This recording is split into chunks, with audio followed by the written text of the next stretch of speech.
Welcome back, and thank you for joining for another one of Mike and Billy's whiskey reviews.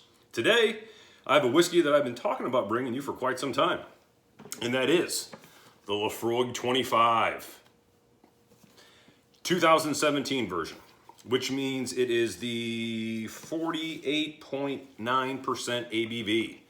Comes in this nice wooden box here. Nice little leaflet, tells you stuff about the distillery. Yada yada. I'm not going to get into too much of it. And I got to tell you, one of the hardest bottles to remove from the box I've ever had. As a matter of fact, I'm going to take a slow on this. Ooh, must be getting better. It comes out like part of the way, and then it's a little bit tricky to get out that final step. There we go. So the rest of the box, some nice wood. I think the reason it's so hard is this piece of wood is right here holding the top of the cork in place. Anyway, the Laphroaig 25. I believe the oldest Laphroaig I've brought you. Show you the bottle here. 25, 48.9% ABV, original cask strength. Laphroaig 25. And I gotta tell you, a really nice thick paper. The label on this is quite a bit thicker than the 18 or the 10 or the Lore or some of the other Laphroaigs. Now I wanna get this poured as quickly as I can for it to open up. Now, I've had the 2015 version, 14 version. It was one with a black label as opposed to this white one. And it was a slightly lower ABV, 45% something, if I remember correctly.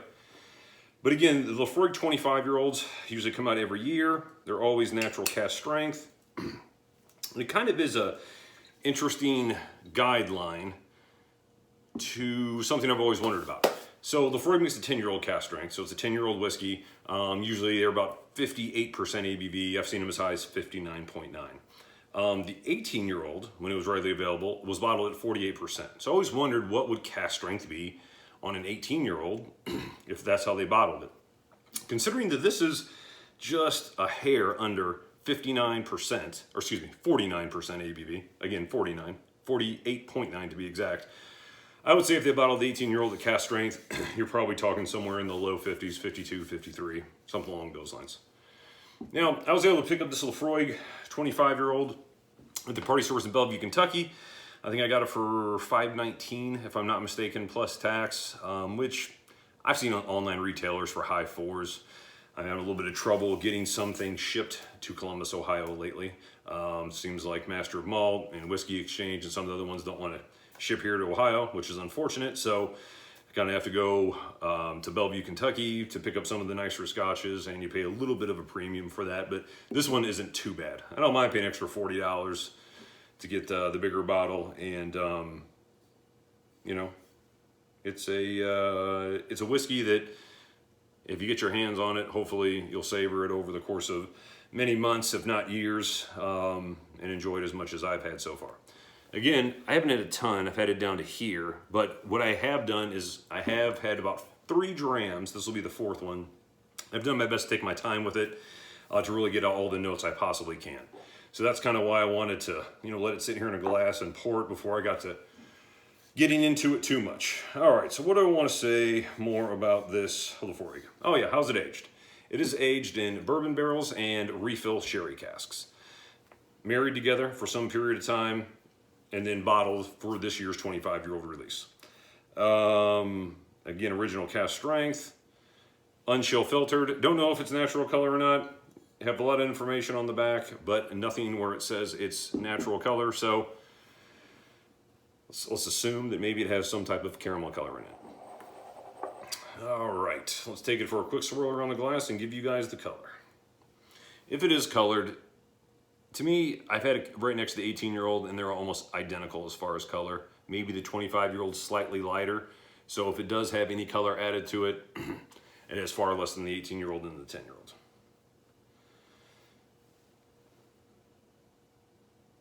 Whiskey line's about right here. Legs come down slowly. Slowly, if you can pick that up on my iPhone. I was really impressed with this Laphroaig. I've had the 30. I had a bottle of the 40, but couldn't open it for the price I paid and ended up selling it and making enough on it to buy a lag of the 125. So I'll bring you guys that here in a few months too. when I have the courage to open that.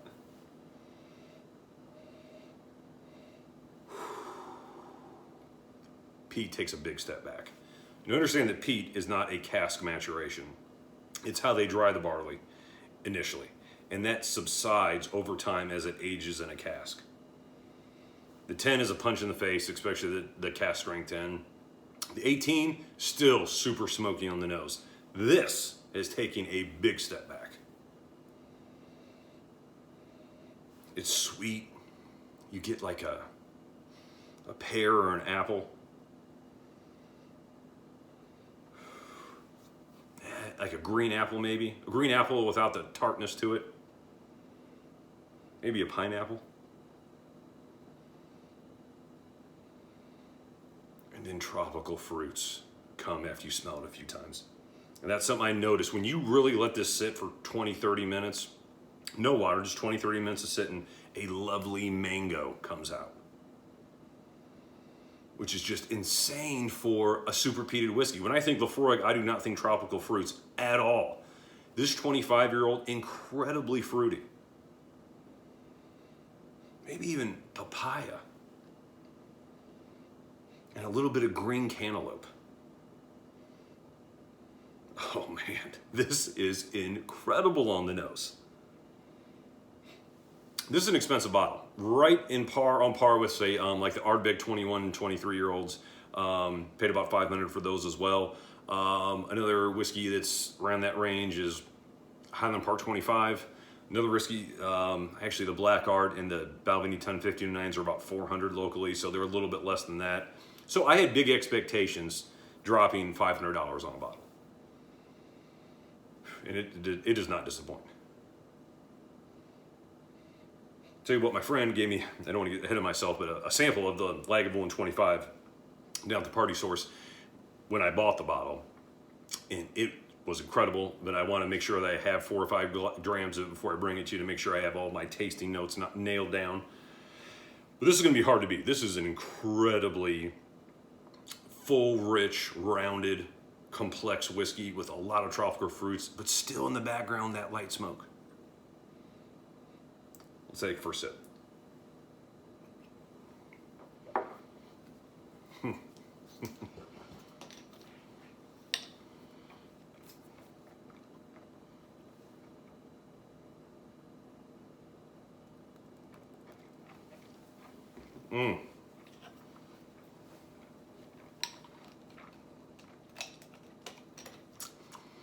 Wow.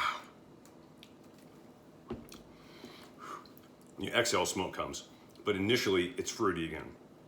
Mango, pineapple, mint, spearmint, like a tangy spearmint, and toffee. And just a really nice, lush toffee. And no smoke on the palate initially, but as soon as you swallow, bang, smoke. And I'm talking a good amount of smoke. A lot more smoke that was on the nose. No smoke initially on the palate, and now that mintiness is just right there on the sides. Maybe just a hint of dark chocolate on the end as well. Wow, that is a great, great taste on that palate. Wow. I put a couple of drops of water in it. And that mango and mint just comes right to the forefront.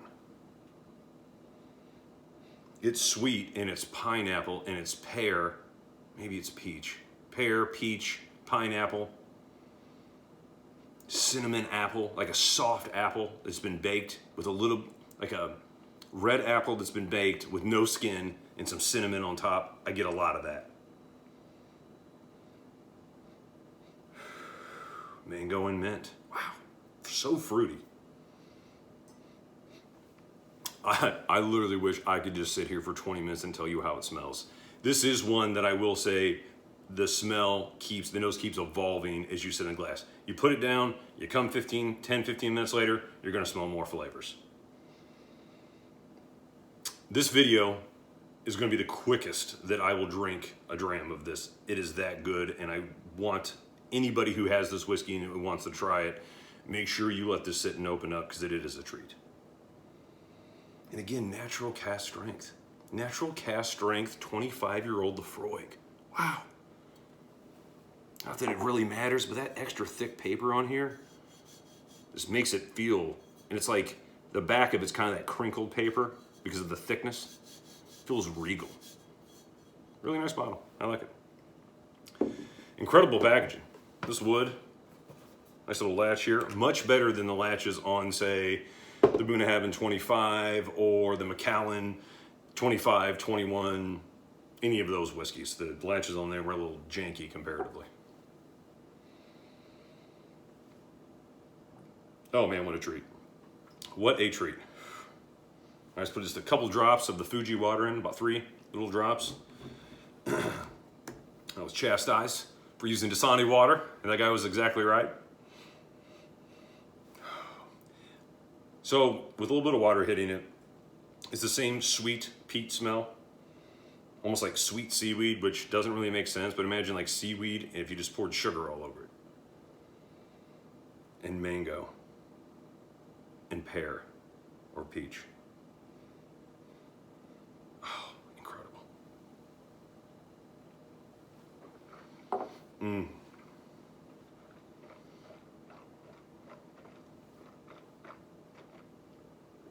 Just fruit. And then smoke instantly, like mouthwash. You put mouthwash in your mouth, spit it out, you can taste whatever flavor it is, the mint or whatever in the mouthwash. Instantly, when you swallow, smoke. And then at the end, mint, like a cooling mint. It was like a spearmint, maybe. Just an incredible bottle. $500 is a lot for anybody to spend on a bottle. Well, maybe not for everybody, but $500 is a good amount of money to spend on a bottle of whiskey. If you're gonna spend that, you want something that smells fantastic, has an incredible taste, has a very mouth-coating feel, and this one checks all of those boxes. This is an incredible whiskey. It's not the greatest whiskey I've ever tried in my life, so I'm gonna give it a 93 out of 100. This is roughly a 5 to 1 price compared to the 18. So you can have one of these or 5 18s. Since I already have 5 18s, I'm happy I have this and would probably buy it again. It's that good of a whiskey. This is probably one, as long as I get my hands on it, I will keep on my bar on a regular basis. So 93 out of 100.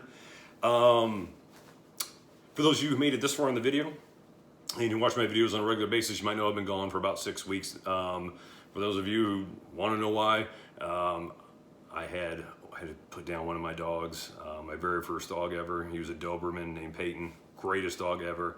Happiest guy you've ever seen. Every day of his 13 years, he was happy. And his heart finally gave out on him. So those last couple of days, I was trying to make him comfortable before I had someone come to the house. So at the end of this, I'll post a couple of pictures of him. Just so if you guys are curious to see what he looks like. And by the way, it's Peyton, named after the greatest football player of all time. So it's Peyton with an A, P-A-Y-T-O-N, after Walter Payton, not Peyton Manning.